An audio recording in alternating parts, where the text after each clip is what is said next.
नमस्कार साथियों। इस हफ्ते हम सब ने, आप सब ने, पूरे देश ने, पूरे विश्व ने एक बहुत शर्मनाक मंजर देखा। सर झुक गया। कम से कम भारत के लिए जिनका दिल धड़कता है उनका सर जरूर झुका। डोनाल्ड ट्रंप के सामने प्रधानमंत्री मोदी की नजरें झुकी हुई थी, हाथ कांप रहे थे, सोफे के अंदर ऐसे दुबक के बैठे हुए थे और कागज पढ़ के कह रहे थे एक्सीलेंसी एक्सीलेंसी एक्सीलेंसी एक्सीलेंसी। जो इंटरप्रेट कर रहा था, जो अनुवाद कर रहा था, उसको भी शर्म आ गई। उसने एक्सीलेंसी का अनुवाद नहीं किया, उसने मिस्टर प्रेसिडेंट बोला, जो कि कहा जाता है। ये एक्सीलेंसी कौन होता है साहब? खैर, लग ही नहीं रहा था कि 150 करोड़ नागरिकों का प्रतिनिधि बात कर रहा हो किसी राष्ट्राध्यक्ष से। ऐसा लग रहा था कि एक कंपनी का एजेंट अपने मालिक से बात कर रहा था। बहुत शर्म आई, बहुत दुख हुआ, बहुत गुस्सा आया। ये एक आजाद देश है। हमने देखा इंदिरा जी को, हमने देखा राजीव जी को, हमने देखा नरसिम्हा राव जी को, हमने देखा अटल बिहारी वाजपेयी जी को, हमने देखा डॉक्टर मनमोहन सिंह को। हमने किसी को ऐसे झुकते हुए नहीं देखा, ऐसे सरेंडर करते हुए नहीं देखा, ऐसा कॉम्प्रोमाइज करते हुए नहीं देखा। तो जो इस हफ्ते हमने ये नजारा देखा, मुझे नहीं लगता हम आसानी से भूल पाएंगे। हमारे 3 निहत्थे नागरिकों को, सेलर्स को, सरेआम अमेरिका ने उनका कत्ल किया। Our 3 innocent sailors were murdered by America just a few days ago, not in the past, few days ago. Donald Trump ने खेद तक व्यक्त नहीं किया। President Trump did not regret, forget apologising, regret नहीं किया, खेद व्यक्त नहीं किया। क्यों करेंगे साहब? एजेंट तो दुबक के बैठा हुआ है। एजेंट की पीठ थपथपा दो, तारीफ कर दो, फूल के कुप्पा हो जाएगा और कुछ नहीं बचा। तो अरे साहब, आपकी त्वचा कितनी अच्छी है, यह आपकी गोरी चमड़ी का राज क्या है? उसी में खुश हो गया एजेंट हमारा। वीको वज्रदंती आयुर्वेदिक क्रीम या जो भी लगाते हैं, हमें नहीं मालूम। अरे क्या मजाक है भाई? 3 नागरिक हमारे मारे गए, आप अपनी तारीफ सुनकर वापस आ गए। सुना कल आ गए वापस। अब मार्को रूबियो ने तो जयशंकर जी को डांट भी लगा दी कि भाई कायदे में रहिए। डांट खाकर जयशंकर जी इठलाते हुए वापस आते हैं, मोदी साहब अपनी त्वचा की तारीफ सुनकर वापस आ जाते हैं। अरे आपकी त्वचा की तारीफ सुनने गए थे क्या आप वहां? What kind of vanity is this? Why do you need endorsement? Why do you need approval from Donald Trump? यकीन नहीं होता कि दुनिया के सबसे बड़े लोकतंत्र की जो सरकार है, वो इतनी बेआबरू होकर वापस आ जाए। यकीन नहीं होता, बुरा भी लगता है।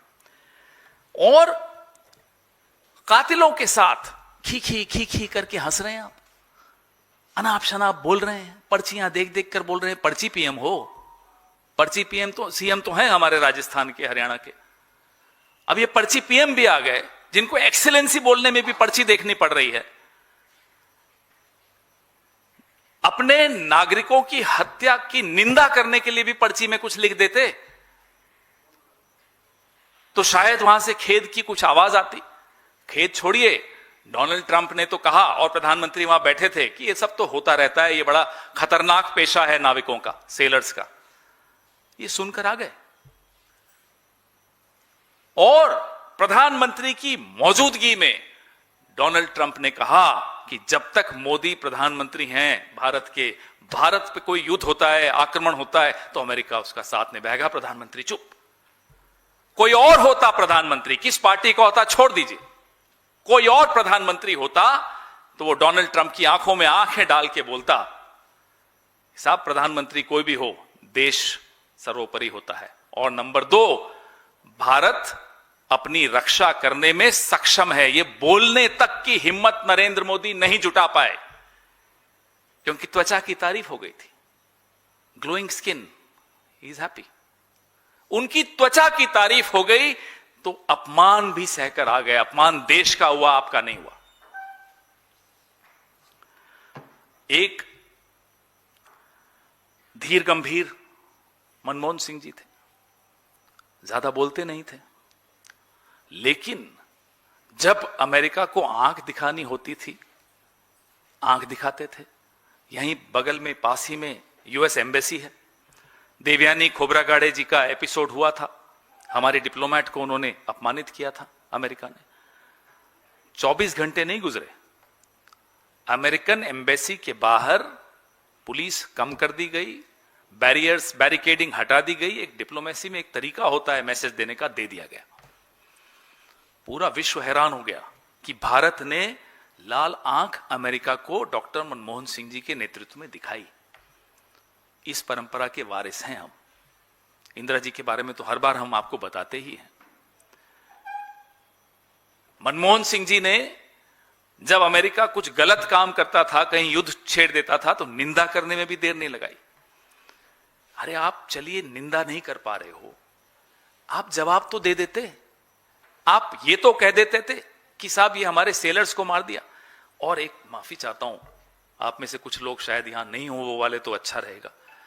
कुछ उनका बड़ा एक सहयोगी मीडिया है, भोंपू मीडिया है, फोटोज डालता है डोनाल्ड ट्रंप की मोदी के साथ। मोदी यूं करके बैठे हैं उस फोटो में, यूं, और नीचे स्पेकुलेशन हो रही है, देखो सेलर्स की बात उठा दी। अब हमें नहीं मालूम कि मोदी जी वहां क्या कह रहे थे कि मैं चाय में 1 चम्मच चीनी लेता हूं, ये भी बोल रहे हो तो कोई मालूम नहीं। हम यूं कर दिया तो देखो साहब, सेलर्स की बात कर दी, और ये फोटो पूरे देश में वायरल करा दी। यूं मोदी जी यूं बैठे, ट्रंप यूं बैठे, इसी में खुश हमारा गोदी मीडिया। अरे शर्म करो।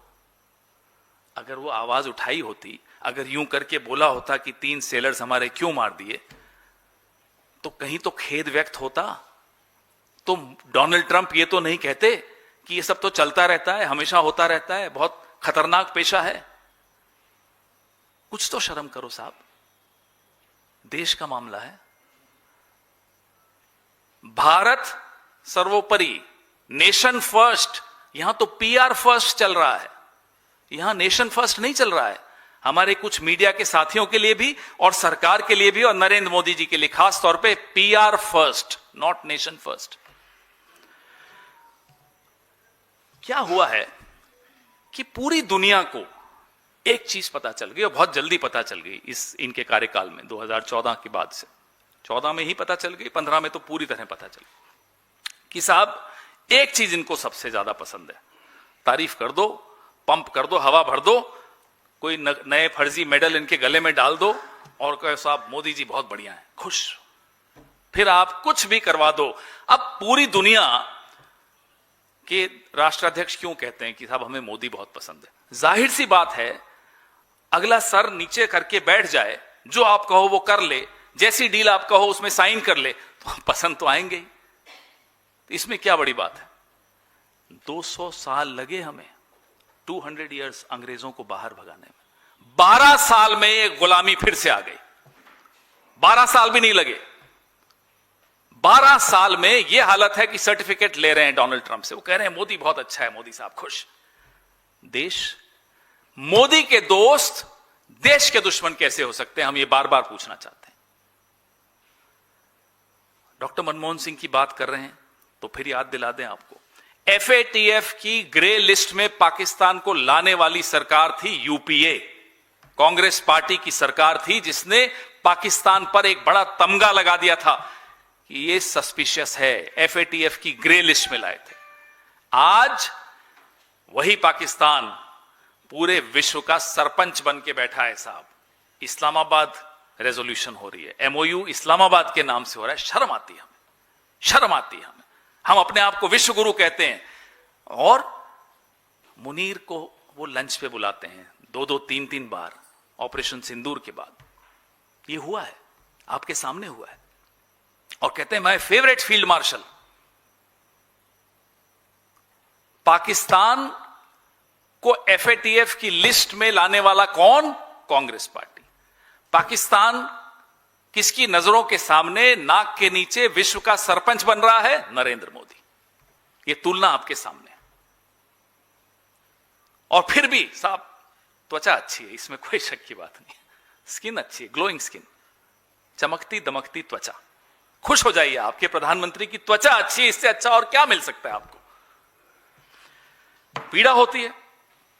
इंडो पैसिफिक कमांड 2018 में अमेरिका ने इसका नाम कर दिया, बड़ी तारीफ हुई, आप सब बड़े झूम उठे, हम भी खुश हुए, चलो ये इंडिया का नाम आ गया। अब क्या हुआ? अब यह हुआ कि उसका नाम फिर से बदल दिया गया, पैसिफिक कमांड।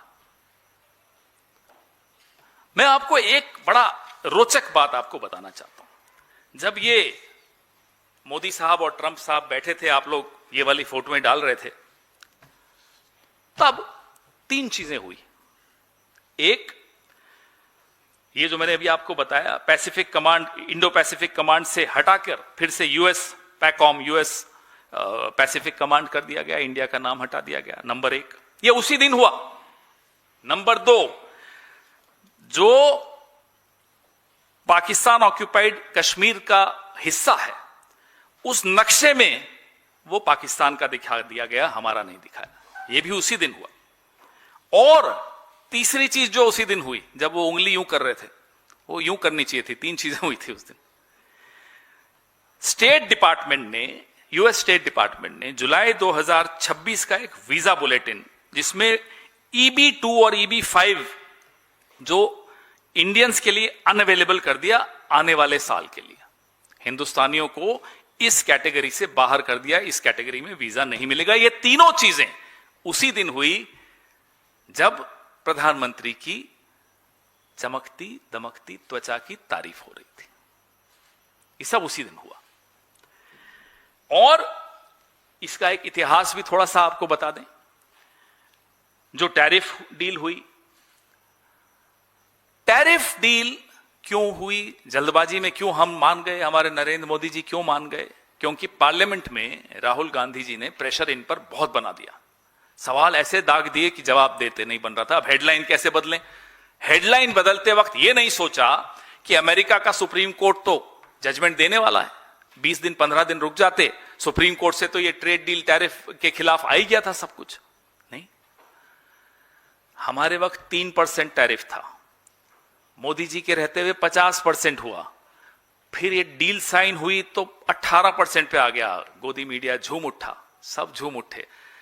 3% किसी को याद नहीं रहा, बोले देखो साहब 50 से 18 आ गया। अरे साहब पहले 3% था, ये भूल गए आप? ये हेडलाइन मैनेजमेंट चलता है यहां, और हम और आप साथ भी दे देते हैं कई बार। जो चीज 3% थी वो अब 18% पे है, वाया 50%। और 100 बिलियन का सामान per year for the next 5 years हमें अमेरिका से खरीदना है। ये डील का हिस्सा है। हमने कोई विरोध नहीं किया, हम चुपचाप आ गए। वीको वज्रदंती आयुर्वेदिक क्रीम, अरे हमने विरोध क्यों नहीं किया? ये पैसा कहां से लाएंगे हम? और क्या रेसिप्रोकल हमने अरेंजमेंट की कि अमेरिका भी हमसे कुछ खरीदेगा? क्या होगा हमारे एमएसएमई सेक्टर का? क्या होगा हमारे मैन्युफैक्चरिंग सेक्टर का? क्या होगा हमारे किसानों का? क्या होगा हमारे एग्रीकल्चर का? क्या होगा हमारे ट्रेडर्स का? $100 बिलियन का आप सामान खरीद लेंगे? क्या खरीदेंगे? आपका टोटल इंपोर्ट बिल क्या है? कहां से लाएंगे ये पैसा? लेकिन कर दी, तुरंत कर दिया। अब जब आप साथ में बैठे थे मोदी साहब, न तो आपने ये 3 सेलर्स का मुद्दा उठाया, यूं करके यूं करके यूं करके यूं करके नहीं उठाया, न आपने इस one sided lop sided deal के बारे में कुछ बात की, और ना ही आपने ऑपरेशन सिंदूर के सीज फायर का मुद्दा उठाया। 120 बार, हमारे जयराम रमेश जी ने पूरा काउंट रखा हुआ है इसका, 120 बार डोनाल्ड ट्रंप ने कहा कि मैंने धमकाकर सीज फायर करवाया है भारत का पाकिस्तान के साथ, भारत को धमकाया। मोदी जी चुप। आप मुझे बताइए, यह मौका था, उसके बाद पहली ऐसी मीटिंग थी जिसमें अगल बगल में बैठे, पहले तो एक बार उनको बुलावा नहीं आया मोदी जी को, तो चले गए जगन्नाथपुरी जी, वहां जाकर झूठ बोलते हैं कि साहब मुझे जगन्नाथपुरी जी आना था इसलिए मैंने ट्रंप को मना कर दिया। अरे साहब आपको बुलाया किसने था? पहली बार आप गए, साथ में बैठे, अपमानित होकर आ गए। वहीं सरेआम G7 की बैठक में डोनाल्ड ट्रंप एक बार और अपमानित करते हैं, बोले G2 आ रहा है अब, चाइना और रशिया, ये हमारे सामने हो रहा है, मोदी जी के सामने हो रहा है। G2 की बात डोनाल्ड ट्रंप ने मोदी जी की प्रेजेंस में कही है। ब्रिक्स फेड हो रहा है, ये मोदी जी की प्रेजेंस में बोला जा रहा है। सरेआम अपमान हो रहा है। हम मोदी जी से ये कहना चाह रहे हैं कि मोदी जी, इंदिरा जी से तो आप नहीं सीखना चाहते, कोई ईगो है आपका। वो कौन सी गोली थी वो, मेलोडी, मेलोनी जी से ही सीख लेते। कल क्या किया मेलोनी जी ने? सरेआम जवाब दिया। कहते हो आप लोग कि महिलाएं कमजोर होती हैं, देख लिया आपने? इंदिरा जी को देखा, हमारी सोनिया जी को देखा, हमारी प्रियंका जी को आप देख रहे हैं, देखिए यहां मोदी जी सीखिए। दो टूक जवाब दिया डोनाल्ड ट्रंप को मेलोनी जी ने, सीख लेते उनसे। आप तो बड़ा उनको टॉफियां देते रहते हो, उसके एवज में कुछ शिक्षा भी ले लेते कि ऐसे आंख में आंख डाल के जवाब दिया जाता है कि हमारे 3 सेलर्स का अकाउंट दो, उनसे माफी मांगो, उनके परिवारों से, भारत से माफी मांगो। ऐसे आंख दिखा के कहना पड़ता है कि ये जो आपने सीज फायर का झूठ बोला है कि हमें धमकाकर आपने सीज फायर कराया, उसके लिए माफी मांगो। ऐसे बोला जाता है। आप अपने देश की महिलाओं से नहीं सीख सकते मोदी जी, यूरोप की महिला से सीख लीजिए जिनको आप मेलोडी देते हैं। बहुत अच्छा लगा देखकर कि किसी ने कल आंख उठाकर, सर उठाकर बोला। तो अफसोस है कि वो हमारे देश के नहीं है।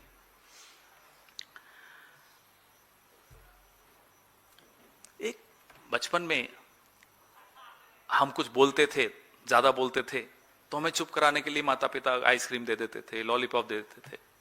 मोदी जी को चुप कराने के लिए तारीफ, he is the best leader, Modi ji खुश। He is got a very good skin, Modi ji खुश। I love Modi, he is my friend, Modi ji खुश। और देश के साथ क्या हो रहा है मैं आपको लगातार आंकड़ों के साथ बता रहा हूं। अब एआई का समिट हुआ, बड़ा समिट था। जो व्हाइट हाउस का एडवाइजर है एआई के, श्रीराम कृष्णन, उनका टिप्पणी आती है कि इंडियंस और इंडियन कंपनीज को अमेरिकन एआई स्टैक इस्तेमाल करना चाहिए।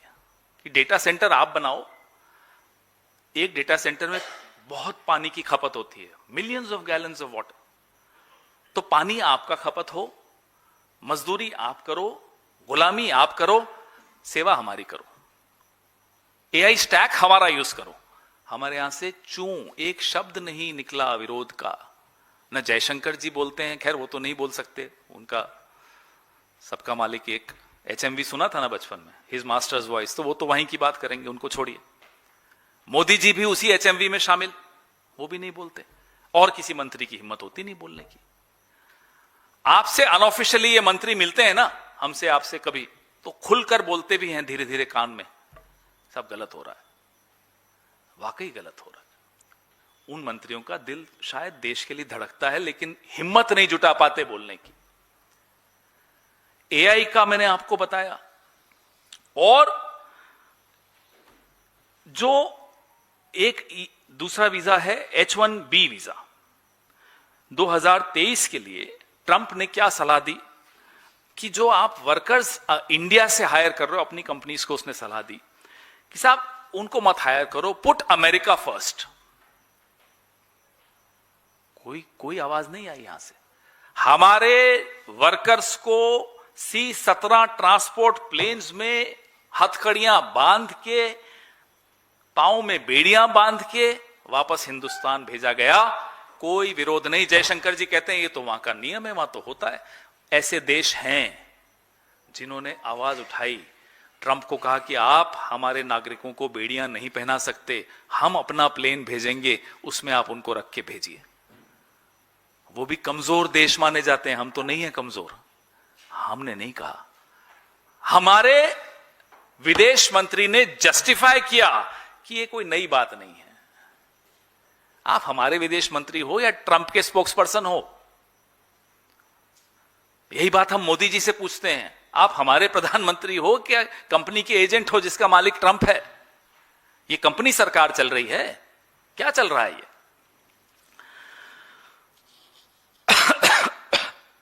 इस्लामाबाद का मैंने आपको बताया कैसे ये गलबैयां हो रही।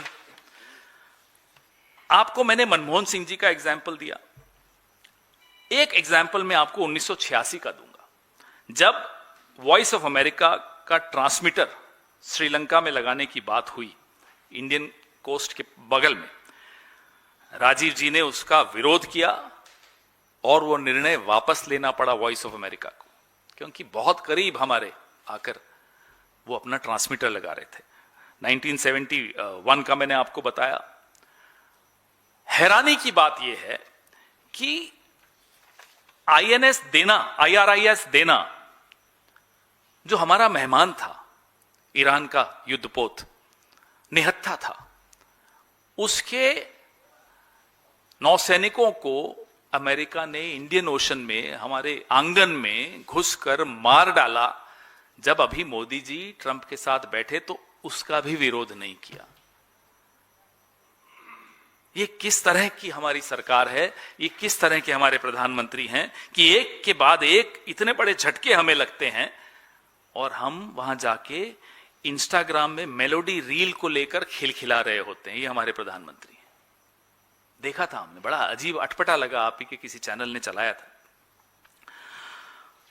अब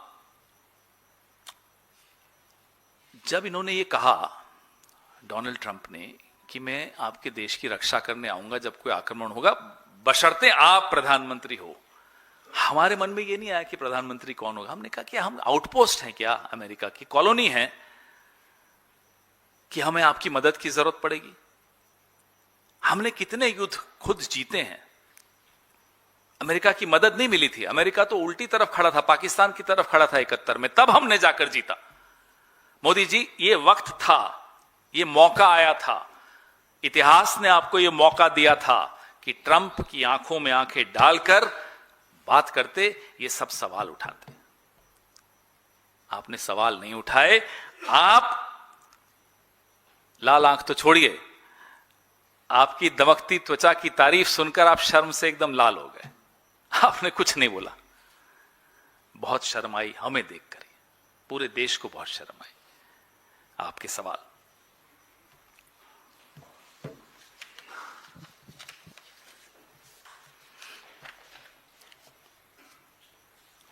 हाँ जी,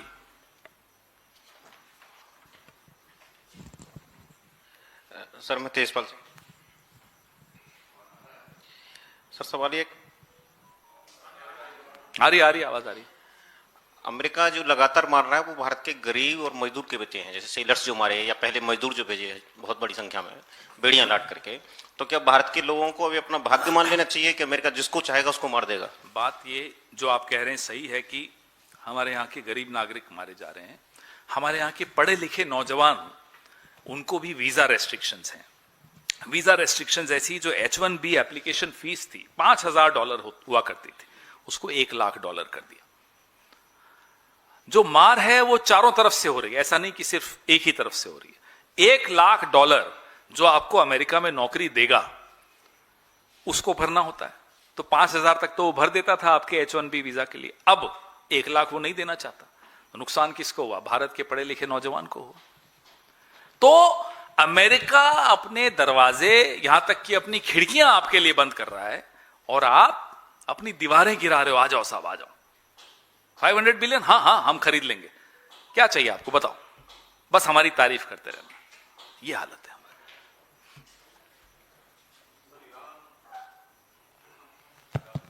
और अमेरिका के बीच जो समझौता हुआ, इससे भारत को क्या कुछ हासिल होने वाला है? क्योंकि हार्मोज जब पूर्व की स्थिति में होगा और क्रूड ऑयल या फिर गैस की आवाजाही आसान होगी, तो पेट्रोल डीजल की कीमत का क्या होगा? क्योंकि जो केंद्रीय मंत्री सुरेश गोपी हैं, उन्होंने कहा इट विल टेक टाइम, जहाज वहां से आना है, लंबा प्रोसेस है, अभी फिलहाल कोई कटौती नहीं होगी प्राइस में। आपने उम्मीद कैसे कर ली कटौती होगी? मुझे एक उदाहरण दीजिए जब अंतर्राष्ट्रीय मूल्य कम हुए हों और भारत सरकार ने कीमतें पेट्रोल और डीजल की कम की हो, या सीएनजी की कम की हो, या एलपीजी की कम की हो। एक बार जब कीमतें बढ़ जाती हैं ना, बहुत मुश्किल है इस सरकार के लिए खासतौर पे उन कीमतों को वापस लेना। जब रिकॉर्ड स्तर पे कम हुई थी अंतर्राष्ट्रीय मूल्य प्रति बैरल, तब भी हमारे यहां पेट्रोल डीजल रिकॉर्ड स्तर पे ऊपर गया था। पड़ोसी मुल्क में कम किया, 22 रुपए अभी कम किया 10 दिन पहले, हमने नहीं किया। तो ये उम्मीद आप मत रखिए। हो सकता है कभी चुनाव आ रहा हो तो कभी एक लॉलीपॉप दे देंगे हमको कुछ दिनों के लिए, लेकिन वैसे नहीं करेंगे। इस जो पिछला राउंड हुआ असेंबली इलेक्शंस का, उसी दौरान राहुल जी ने, हमारे कांग्रेस पार्टी ने कह दिया था कि चुनाव खत्म होने दीजिए, कीमतें बढ़ेंगी, देखिए कैसे बढ़ी।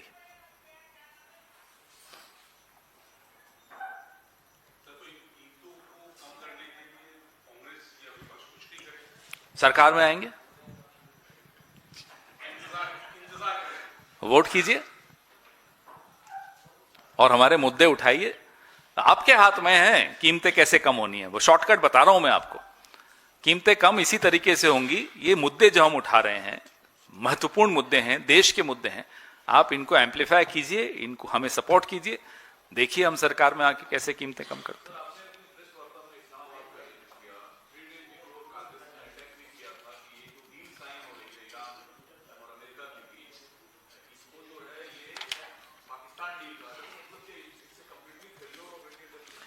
Total failure of our diplomacy, undoubtedly failure of our diplomacy, because, as I said, Dr. Manmohan Singh's government had successfully ensured that Pakistan is in the watch list, in the grey list of FATF, Sir, because of the funding of terrorism. But, unfortunately, the Modi government could not do anything. With increasing clout of Pakistan, we did not do anything, we were unable to do anything, or we were not willing to do anything, I don't know. But today, as we speak, the bitter reality is this, that Pakistan brokered a deal between Iran and America. Pakistan is on the high table of negotiations between these countries, and we are nowhere. And when Jaishankar ji was asked this question, he said this is dalali. The same dalali, Prime Minister Narendra Modi was allegedly doing between Ukraine and Russia. पापा ने war रुकवा दी थी, तब वो दलाली नहीं थी, अभी दलाली है। sir, डॉक्टर मनमोहन सिंह की सरकार ने सफलतापूर्वक पाकिस्तान को एफएटीएफ की ग्रे लिस्ट में ले आए थे।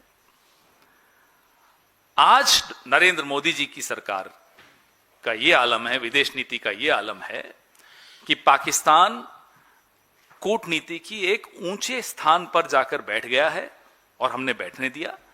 वहां वो चौधरी बना हुआ है पूरे विश्व का और डील्स करा रहा है अमेरिका की ईरान के साथ, और हम बैठे हैं हाथ पे हाथ रख के। जब जयशंकर जी को कहा कि साहब देखो पाकिस्तान वहां डील करा रहा है, तो बोले नहीं वो तो दलाली है। जयशंकर जी, हमने तब भी आपसे पूछा था, फिर पूछ रहे हैं कि जब मोदी जी के बारे में आप ही लोग प्रचलित करते थे, हमें तो नहीं मालूम सच क्या है, कि यूक्रेन और रशिया के बीच वो मध्यस्थता कर रहे हैं, तब क्या वो दलाली नहीं थी? sir, you have been asking critical questions about this particular meet that happened. At the same time, Shashi Tharoor sir has, certainly praised the Prime Minister Narendra Modi and has said that he has forcefully conveyed his message about the sailors. So this. No, I haven't seen Dr. Tharoor's statement, but I have also not seen where is the force. Now there is a joint statement.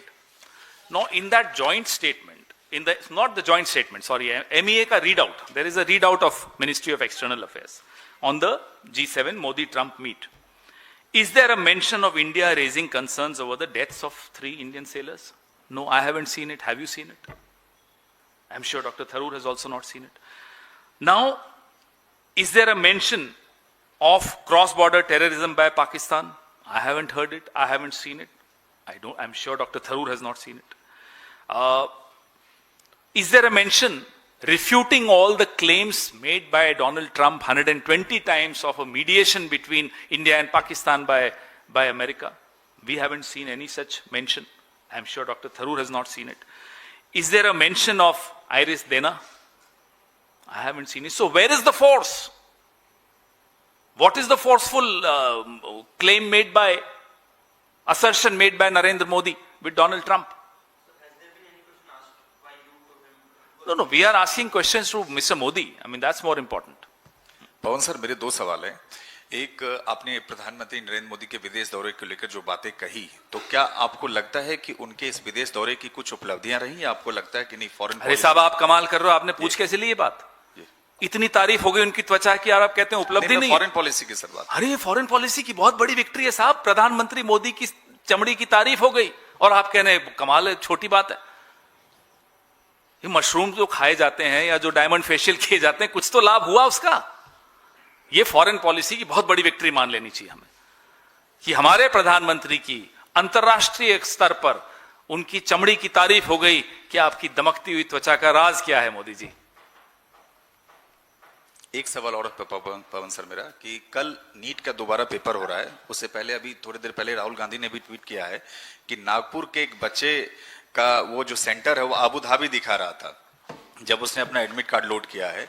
तो उस आपने देखा कि पिछली बार जब NEET paper leak हुआ, सरकार ने बड़े लंबे चौड़े दावे किए, बहुत तैयारी हुई कि एयरफोर्स से पेपर जाएगा। हालांकि एनटीए ने सफाई दी है कि उनका एग्जाम सेंटर फिर दोबारा एलोकेट कर दिया गया। क्या उम्मीद कर रहे हैं आप कि सही से हो पाए? उम्मीद करोगे साहब, क्या उम्मीद करोगे आप? रोज आत्महत्याएं हो रही हैं, क्या उम्मीद करोगे आप? लोगों की, नौजवान पीढ़ी की उम्मीदें खत्म हो रही हैं, उनके सपने टूट रहे हैं, उनका मन में भविष्य के प्रति आशंकाएं हैं, डर है, खौफ है। ऐसे में आप क्या उम्मीद करोगे एनटीए से या भारत सरकार से? हम भारत सरकार को जगाने के लिए, राहुल गांधी जी ने कोटा में संवाद किया जी। छात्रों के साथ, उसमें भी हमारे बीजेपी के सुधांशु जी को आपत्ति थी। कह रहे हैं साहब डिमोरलाइज कर रहे हैं। अरे हम आपको जगा रहे हैं, जाग जाते तो हमको नहीं करना पड़ता। अब ये कह रहे हैं दोबारा उनको सेंटर दे देंगे। ये हुआ क्यों, ये तो बताइए।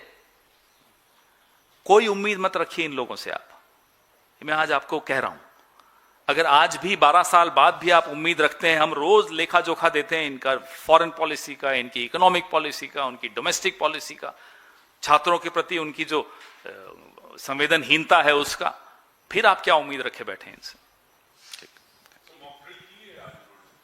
मॉकरी कर रहे हैं साहब पूरे एग्जाम की। आप कह रहे हैं मॉक ड्रिल हो रही है। पूरा एग्जाम एक मॉकरी बना के रख दिया।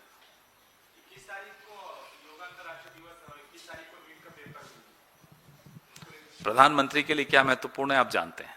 इस सरकार के लिए इवेंट्स महत्वपूर्ण है, इस सरकार के लिए इवेंट मैनेजमेंट महत्वपूर्ण है। बच्चों का क्या है? फिर कह देंगे दोबारा हो जाएगा, तो क्या है उसमें? जी अनिल जी, मुस्कुरा रहे हैं आप। सैद्धांतिक सवाल है, क्या कांग्रेस से जनता उम्मीद रखे? कांग्रेस अकेला विपक्ष है, बाकी विपक्ष को विपक्ष कहना भी बेईमानी है, क्योंकि सीधे और उल्टे तरीके से सारा विपक्ष कांग्रेस को छोड़ के मोदी के साथ 12 बरस रहा है। राहुल गांधी के अलावा कोई भी विपक्ष का नेता ये क्लेम नहीं कर सकता है कि उसने विपक्ष की भूमिका निभाई हो। हर इशू में ये लोग पार्लियामेंट से निकलकर भागे हैं, चाहे कोई भी पार्टी हो, मायावती से लेकर समाजवादी पार्टी हो, ममता हो, समता हो, कोई भी पार्टी हो। तो आप क्या अकेले कांग्रेस से जनता उम्मीद रखे? देखिए, मैं विपक्ष के बाकी दलों पे कोई टिप्पणी नहीं करूंगा। हो सकता है कुछ लोगों की कुछ मजबूरियां हो सकता है कुछ और हो, वो छोड़िए। रही बात कांग्रेस पार्टी की, राहुल गांधी जी की, मल्लिकार्जुन खड़गे साहब की, हमारे नेतृत्व की, तो हमारी परंपरा 140 साल पुरानी परंपरा है।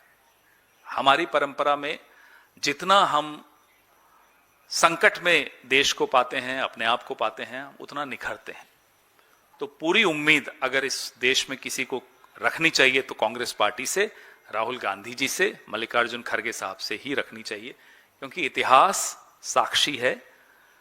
संकट में अगर कोई साथ देता है इस देश का, इस देश को संकट से बचाता है, तो मैं बहुत ह्यूमिलिटी के साथ कहूंगा कि वो कांग्रेस पार्टी है।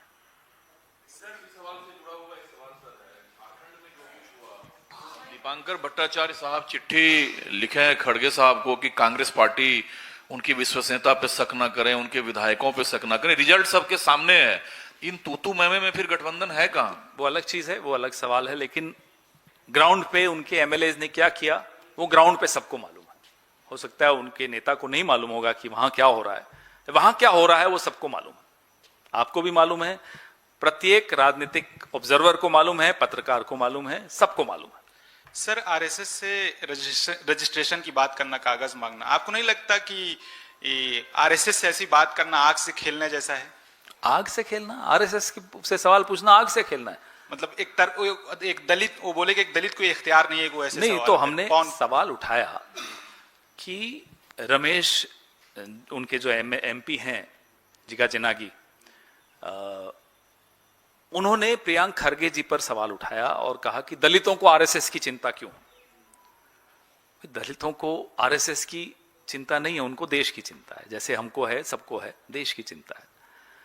और ये इस सवाल में आरएसएस की असली मानसिकता सबके सामने आ गई। ये नारा क्या देते हैं आपको तो मालूम है, ये नारा एक कुआं, एक मंदिर, एक शमशान। असली में क्या मानसिकता है कि दलित कैसे सवाल, इनको दिक्कत और दुख इस बात का है, परेशानी इस बात की है कि एक दलित पढ़ लिख कर, टाई वाई पहनकर, अच्छे पद पर बैठकर, अपनी काबिलियत से पढ़ लिख कर आगे आया और सीधा सर ऊपर करके आरएसएस से सवाल पूछ रहा है। इनको दिक्कत इस बात की है। फिर उन्होंने ये भी कहा इस सांसद ने कि जो आरएसएस से सवाल पूछता है वो मिट जाता है, खत्म हो जाता है। बहुत ईमानदार आदमी है।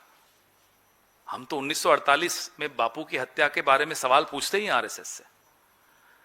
और इस देश में जितनी अंडरग्राउंड एक्टिविटीज होती हैं, शक की सुई अक्सर आरएसएस के ऊपर क्यों जाती है, उसका जवाब इस सांसद महोदय ने, भारतीय जनता पार्टी के सांसद ने दे दिया। धमका रहे हो हमें, तो मतलब 48 में आप ही ने किया था। मतलब कांग्रेस मुक्त भारत का मतलब यही है कि जो आरएसएस से सवाल पूछेगा वो खत्म हो जाएगा या मार दिया जाएगा, मर्डर हो जाएगा। क्या चाहते हो आप? तो आपने कहा आग से खेलने की बात, तो आग से खेलना हमें बड़ा पसंद है, हम आग से खेलेंगे। हो गया? कोई बाइट नहीं? नमस्ते।